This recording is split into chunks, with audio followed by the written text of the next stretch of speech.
Good evening, everyone, and welcome to Your Time to Shine, a radio show designed to help you explore your own divine gifts. Hello and good evening. Welcome to Thursday night. I am so glad that you are here with me this evening. How are you all doing? I'm here in the Pacific Northwest in Oregon, surrounded by fires all around me, and the people who are out there trying to fight the fires and save homes. I know same thing down in California and in Washington. The Pacific Northwest is just getting beaten with fires. And then on the East Coast, you've got the hurricanes coming in. I wish we could just merge the two so that we could take the rain from them and douse the fires, and everything would be so much nicer. Anyway, I hope you are all doing well tonight. I wanted to talk a little bit about surrender because I have found myself in this position here definitely in the last week, but a lot in this last year. So what is surrender? I mean, really, what is that? Surrender is that moment in time when you have looked at the situation or your life, and it just seems like you have done everything you can. It's not going as planned. It doesn't seem to be working out the way you had hoped, and you've kind of thrown your hands in the air and said, okay, I give up. I seriously give up. I can't do this anymore. And so you call upon your higher power, whether that be the angels, whether that be Creator, God, whoever that is for you. You basically say, I give this to you because right now I can't do anything with it. I have tried my best and it's just not working. Now, surrender is hard because we want to try to do it all on our own. And it's really not up to us to do it all on our own. We have spirits and guides and loved ones on the other side, angels, who are here to help us get through this. And at the moment of surrender, the point where you may find yourself down on the floor, on your knees, saying, I give up, I'm giving this to you, is the moment that it releases everything. The moment that flow can come back into your life and bring in that ease. And when you surrender, there's something magical that happens, right? You say, please take this and help me find a solution, and that's in my highest and best good. But then you really have to leave it up to the universe, right? You have to be able to trust and know that it's going to be done in your highest and best. And then watch it unfold. Just let it be. Let it go. And you'll notice that along with that, there is a release. You feel lighter. You feel like, okay, it's maybe a burden that isn't part of you anymore, that isn't something you have to worry about anymore, knowing that it's being taken care of. And, I said earlier that I've done this a couple of times. I've done this a couple of times with, certain things going on with my home and going on in my life. And there have been a couple of times, actually, that I've felt like I've surrendered and it's come back. So I've gone back to that again. I've gone back to that space and said, okay, here I am. I'm trying this again. I'm giving it to you to take over, to help me figure out what to do in this situation, because everything I'm doing isn't working, right? Feel it deep down in your soul. When you are literally, there's no other answer for you. You have to be at that point where you literally are throwing your hands in the air, or you're down on your knees in prayer position saying, please, please, please help me. And that is true surrender. That is the point, that you can actually let it go and let the universe take the driver's seat and go forth with this. And it really is a fantastic and amazing and beautiful thing. But you also have to remember that whatever happens is going to be in your best and highest good. And sometimes that being seen from our human perspective doesn't always turn out the way we think it's going to. But trust and know that when you've given it to the universe, they are going to bring it back to you in your best and highest. And know that it's done. So I hope that helps a little bit with surrender. Surrender can be such a big and huge part of our life, just to let that flow back in. So when you find yourself doing that, dig deep and give it to the universe and let the surrender begin. All right. Right now, we are going to go to the phone lines, open it up for questions that you guys have. And right now we have Doris in Friendship, Tennessee. Good evening, Doris, and welcome to Your Time to Shine. Hi. Hi, how are you?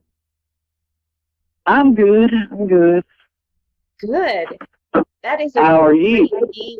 I'm good. That's a great name for a town. Oh, I'm telling you, I hear that a lot. I bet you do. What can we do for you this evening? Yes.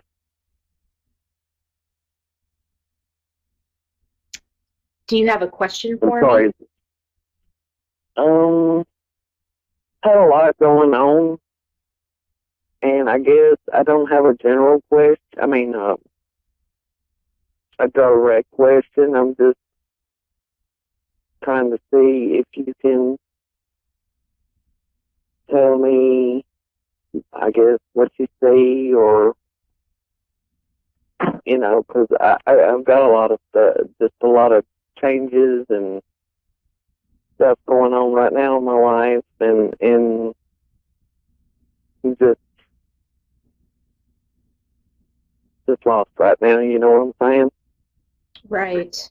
I do. Okay, so let me just take a moment here and kind of dive into this and see what your angels and your guides have to say. So there's going to be just a minute of silence here as I tune in, and I'll be right back with you, okay? Okay.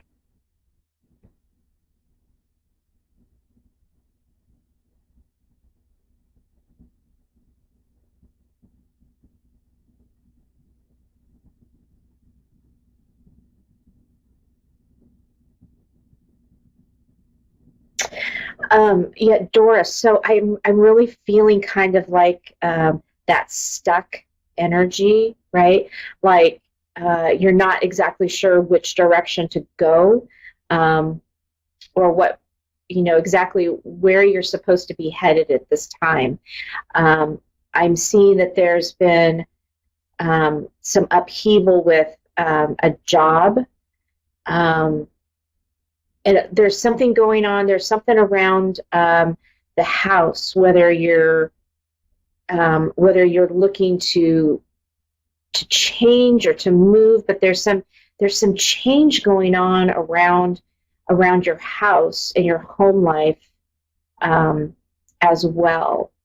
And you've been concentrating so hard on trying to figure out what you're supposed to do next.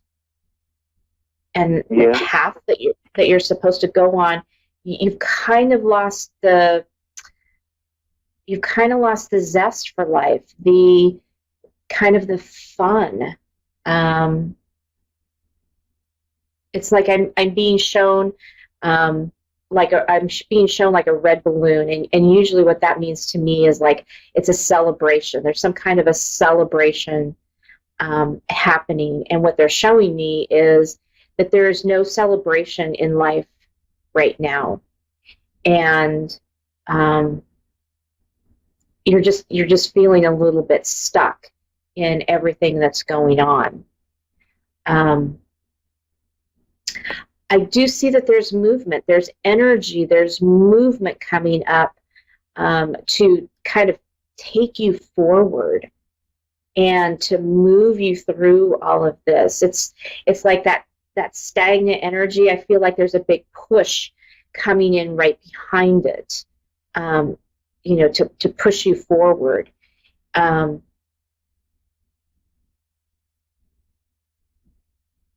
There's hang on just a moment.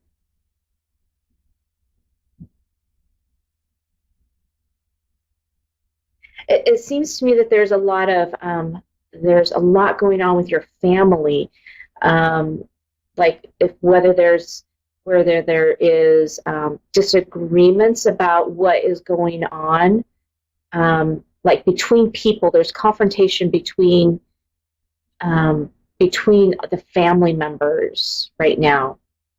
Yeah. And that's not helping the situation. It's definitely not helping how you're feeling.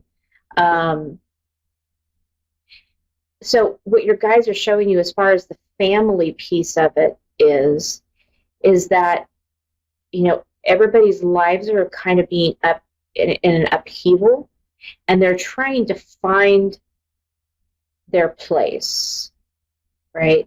They're trying to find out where they fit back into this piece. And what's going on is that it is projecting back onto the family. So any of these, the tension that's going on between the family, it really has nothing to do with the situation. It has more to do with what's going on in their individual lives, but they're bringing that forth in a different way. Does that make sense? Yeah, it does. Okay. So what they're showing me is to whatever that is going on, that that dynamic that is happening in there, to try not to take that too personally, because really this isn't about you. It's not about the others that are in conflict. It's just about each person individually kind of trying to figure out where they sit, I suppose, within the family unit. Have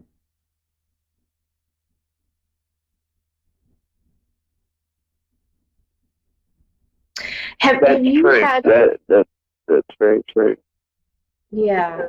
Has there been a family member with you guys that has passed away recently that is kind of causing some of this turmoil? My mother passed away 5 weeks ago. Okay. I am so sorry for your loss. Thank you. So I'm being shown that a lot of this is, around, a lot of this too is around the grieving, and the point at where some people are not able to really, understand their feelings and how to grieve, and so it's coming across in a different way, and probably not the best way, right?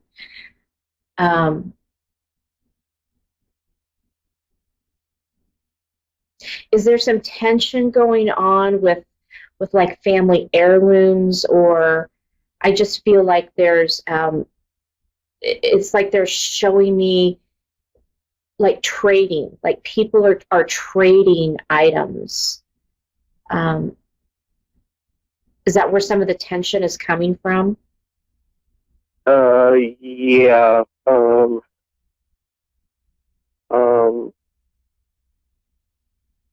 My mom had a will that was very specific in what she wanted. Okay. Well, here a few years ago, I just recently found out that house that she was living in with my brother, who is no longer living, somebody had broke into the house and stole the safe that the will was in. And there's another brother that is, we have a farm. My mother had a farm. Mm-hmm. And she was very specific as to what she wanted done with the farm. And without the will, I don't know if there's anything that I can do to stop what could happen with that farm. Right. And you know, on top of losing my mom, and then finding out that, because I had called the attorney's office to get her will so I could do what I need to do, and they told me they don't keep copies of the will. And my brother is what do you call it? I think if it was just him, everything would be okay, but he's married to a woman that has no scruples about her whatsoever. Mm-hmm. Mm-hmm. And right now, I'm scared that my mom's wishes are not going to be honored, and that what she wanted more than anything is not going to transpire, because I have no legal right to force anything. So she keeps showing me that there's another copy of the will. Could somebody else in the family have had a copy of that, or could there have been another place where she put another copy? She just keeps showing me that there's another copy that somebody knows. And also, was there a power of attorney of any type? There was, she appointed me executor over everything in the will. Okay. Because I was her caretaker. Yeah, okay. I was her caretaker for, and my mom had a very special relationship. You know what I'm saying? Absolutely, I do. Absolutely. When my parents got a divorce when I was 7, and I'm 52 now, and he decided he didn't want to be part of our life. Well, my mother made her kids her life. She never dated. She never married. She just made us her life. And somewhere I made her my life. Right. And now she's gone and I'm lost. Yeah. Yeah. She wants you to know that everything as far as the estate is going to be okay, is going to be taken care of, even though you can't find the will. She says that you're going to be able to work through this with the rest of the family and be able to bring this into, you know, what is the best and highest for all of you. She said that she says that she is so sorry for leaving and leaving under such circumstances, and wants you to know that she is doing really well on the other side. She's happy and she's pain free, and she's watching over you guys all the time. So she's saying, don't worry about this. There's going to be something that comes up. I don't know if the attorney has something and they think that they don't have it, but there is information that you guys can use that can be just as powerful as the will. So she's saying, go back and talk with the attorney on this, because there's information there that's going to help you through this. I hope so. 'Cause this farm was in our family for my grandchildren are the eighth generation. Wow. Yeah. Yeah, that's And like I amazing. said, my brother is married to a woman. She's all about the money. You know what I'm saying? Right. And I have no doubt. And 'cause I'm gonna tell you right now, my brother is gonna leave this earth before I do. Right. Uh, I don't know what's going on Right. with him, but he looks bad. Yeah. So, And yeah, I don't think that your brother is, I'm not getting the feeling that your brother is going to allow anything to happen with the farm. Um, I know that you're saying that your sister-in-law, would want to sell the farm and take the money and all of that. But what I'm being shown is that the farm also means a lot to him as well, right? So he's going to do everything in his power to take care of that, right? Um, and if the two of you are the executors, you can go down and you guys can put together some type of agreement on behalf of the farm as well. I don't know. I don't know what your laws and everything are there.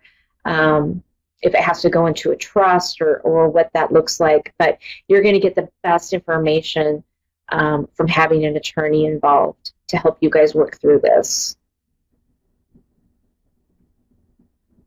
yeah, I hope so. The farm was supposed to be split between the grandchildren. Right.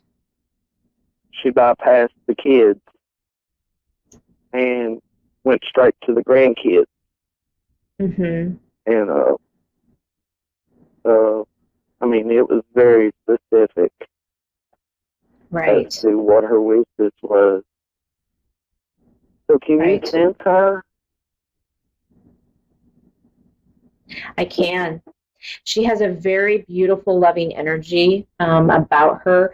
I can tell how much that her family was just so important to her, right? Not only the kids and bringing the kids up through the ages and everything, but the grandkids were more than anything that she could have ever imagined. She's showing me that they were her pride and joy. She saw them as carrying her legacy and carrying the family legacy. Yes, definitely. Yeah, yeah. She was very, very involved in their lives, and you know the grandkids too. Really, she was really important, a really important piece in their life, a very big beacon, a beacon of light, so to speak, in their life. And she's definitely going to be missed. I definitely feel that. Yeah, I just miss her so much. I know. I'm sure. And well, does she send me signs that she's around? One moment. There's been some.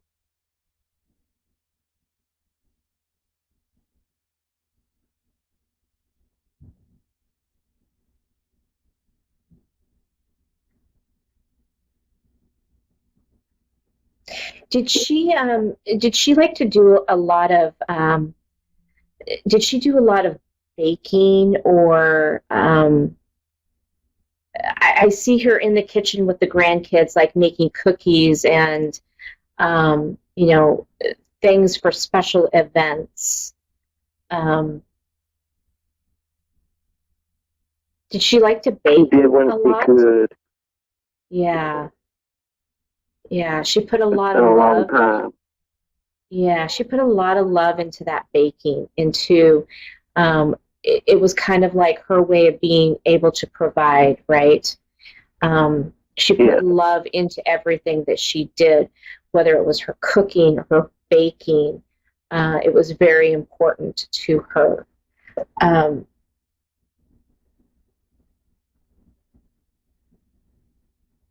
mom was a very special woman. She really was. She most definitely was. She loved her kids more than anything. She did. Children, her great-grandchildren. Mm-hmm. Absolutely. And, absolutely. Have you? Oh, go ahead. The day before she died, I went and checked on her at 2 o'clock, 2 something in the morning. And everybody kept telling me that I needed to tell her that it was okay, she could go. And I couldn't do that. I was being selfish, but I just couldn't do that. I know. She knows that. And she says, I was rubbing on her arm, and I whispered. I mean, if you'd been standing next to me, you could have heard it, but I didn't think she could hear it. And I told her that it was okay. She could go. And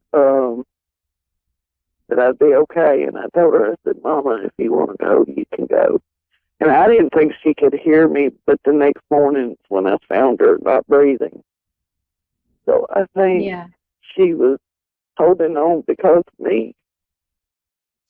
She was. And she knows, she knows that you are, it's going to be a tough road, but she knows that you're going to be okay. She knows how much you loved her, and she did hear that, and she wants you to know that. And every time that you smell home-baked cookies, just know that she's around, okay? Well, she's fixing to be around a lot because the holidays is coming up. I got grandbabies coming fixing to plug up the store. And you can bet she's going to be right there in the kitchen with you, telling you what to bake and what to fix and how much to put in and not put in. Oh, Doris, we are coming down to the last few seconds of our show, and so I want to thank you so much for being on with me tonight, and hope that this has helped with you. Well, thank you. Have a wonderful evening. Great. You too. Okay. Bye-bye. Bye. That does it for us here this evening. Thank you so much for tuning in. You can get a hold of me over at my website at www.wingsofsoulswithjulie.com or my Facebook page, Julie YeagerWalker Medium, or Your Time to Shine. Have a great week out there. Everybody stay safe. We'll see you next week.